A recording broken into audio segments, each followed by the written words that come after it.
of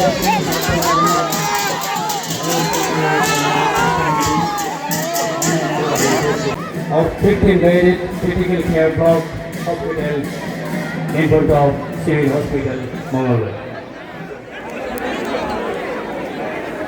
Nadda ডাঙৰীয়া, দৰং জিলাৰ অভিভাৱক মন্ত্ৰী কেশৱ মহন্ত ডাঙৰীয়া, স্বাস্থ্য বিভাগৰ মন্ত্ৰী অশোক সিংঘাল ডাঙৰীয়া, শক্তি বিভাগৰ মন্ত্ৰী প্ৰশান্ত ফুকন ডাঙৰীয়া, বিধায়ক পৰমানন্দ ৰাজবংশী ডাঙৰীয়া, বসন্ত দাস ডাঙৰীয়া, মজিবুৰ ৰহমান ডাঙৰীয়া, আপোনালোকৰ সকলোৰে মৰমৰ সাংসদ দিলীপ শইকীয়া ডাঙৰীয়া, গুৰুজ্যোতি দাস ডাঙৰীয়া, হীৰেন দাস ডাঙৰীয়া, নিৰ্মালী দাস ডাঙৰীয়া, নিৰ্মালী দেৱী ডাঙৰীয়ানী আৰু আমাৰ নীলিমা দেৱীকে আদি কৰি অসম চৰকাৰৰ বিষয়াসকল, আমি সকলোৱে জানো যে দৰং জিলাত স্বাস্থ্য বিভাগৰ বহুকেইটা গুৰুত্বপূৰ্ণ কাম কৰিবলগীয়া আছে।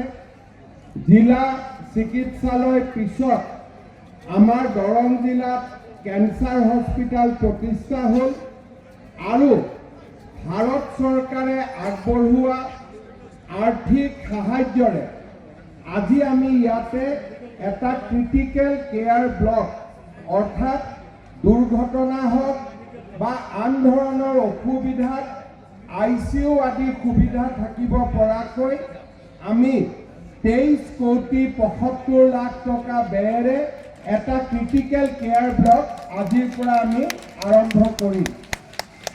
আপোনালোকে যেতিয়া অলপ ভিৰ কমিব তেতিয়া আপোনালোকে দেখিব কি সুন্দৰ, ইয়াৰ পৰা যাওঁতে দেখিব যে কি সুন্দৰ এটা ক্ৰিটিকেল কেয়াৰ ব্লক হ'ব। তাত ICU থাকিব, প্ৰসূতিক যদি ততাতৈয়াকৈ জন্ম দিব লাগে সন্তান তাৰ সুবিধা থাকিব, শিশুসকলৰ ICU থাকিব, বিভিন্ন ধৰণৰ সুবিধা আমাৰ এই ক্ৰিটিকেল কেয়াৰ ব্লকত থাকিব।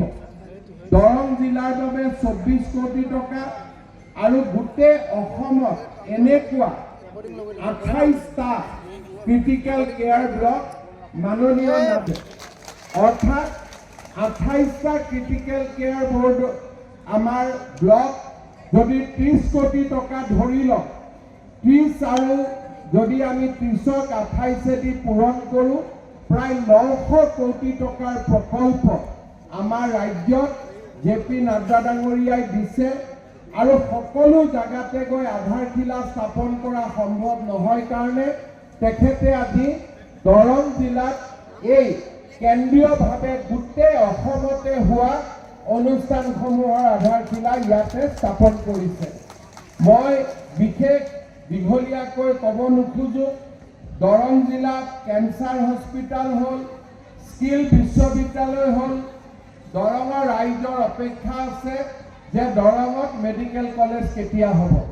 মই আপোনালোকক এইটো কথাই জনাব খুজিছোঁ যে এইবাৰ অসম চৰকাৰৰ বাজেটত আমি দৰঙৰ মেডিকেল কলেজৰ স্বীকৃতি দিম আৰু অহা 6 মাহৰ ভিতৰত আমি দৰঙত মেডিকেল কলেজৰ কামো আৰম্ভ কৰিম।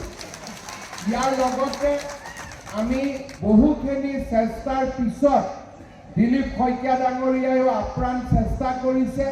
খুব কম দিনৰ ভিতৰতে বাইহাটা চাৰিআলিৰ পৰা তেজপুৰলৈ আমাৰ ৰাস্তাও 4 লেন হ'ব গৈ আছে, সেয়াও আমাৰ বহু দূৰত নহয়।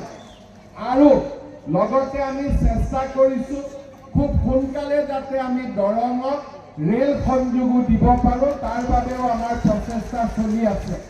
মই আশা কৰোঁ প্ৰধানমন্ত্ৰী নৰেন্দ্ৰ মোদী ডাঙৰীয়াৰ নেতৃত্বত, আমাৰ সভাপতি JP নাড্ডা ডাঙৰীয়াৰ নেতৃত্বত দৰং আৰু অসমৰ উন্নয়নে নতুন দিগন্ত চুব। मैं আকৌ এবাৰ তেখেতসকলক ধন্যবাদ জনাইছোঁ। आज हमारे बीच में हमारे पार्टी के राष्ट्रीय अध्यक्ष और भारत सरकार के स्वास्थ्य मंत्री श्री JP नड्डा जी मौजूद हैं। नड्डा जी आज तेजपुर में गए थे, दरंग में आए हैं और आज हमारे लिए एक बड़ी ही जो एक सेंसिटिव प्रोजेक्ट बोला जाते हैं, 23 करोड़ 75 लाख रुपया का लागत से हमारे दरंग जिला को आज उन्होंने एक क्रिटिकल केयर ब्लॉक का सौगात दिया है।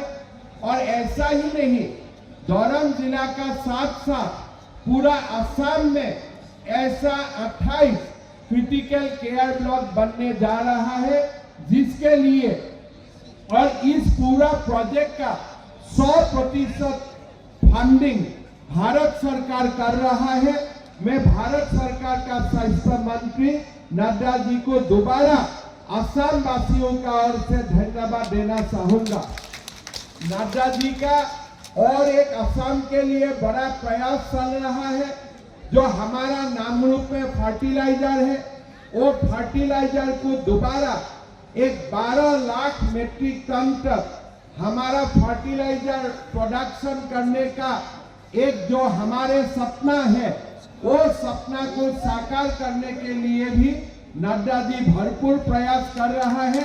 हम उनके लिए भी आशावादी है कि बहुत जल्द ही हम उनका भी अच्छा खबर सुनने का हमारा समय आ जाएगा। हम जल्दी ही उस दिशा में भी अच्छा खबर सुनेगा। मैं बहुत ज्यादा बोलना नहीं चाहता हूँ। नड्डा जी हमारे स्किल यूनिवर्सिटी भी देखने के लिए जाएगा। मैं असम वासियों का ओर से पुनः एक बार नड्डा जी को बहुत बहुत धन्यवाद देते हुए मैं मेरा वाणी का विराम देता हूँ। धन्यवाद। जय हिंद। वंदे मातरम। नमस्कार, মোৰ নাম নিৰুপম শইকীয়া। এনি ভাৰত 24 এটা নতুন অনুষ্ঠান লৈ আহি আছে, জুবিনৰ গানে কি আনে। তাৰ অডিশ্যনসমূহ অসমৰ প্ৰত্যেকটো ডিষ্ট্ৰিক্টত হ'ব আৰু এটা ৰিয়েলিটি শ্ব' হয়। আপোনালোকে দিয়া ফোন নম্বৰ যোগাযোগ কৰিব পাৰে আৰু আপোনালোকৰ ওচৰলৈ এনেও গৈ আছে তেওঁলোক, আৰু আশাবাদী যে আপোনালোকে এই অনুষ্ঠানটোত ভাগ ল'ব আৰু আশা থাকিল যে আমি খুব সুন্দৰ সুন্দৰ গায়ক দেখিবলৈ পাম। ধন্যবাদ।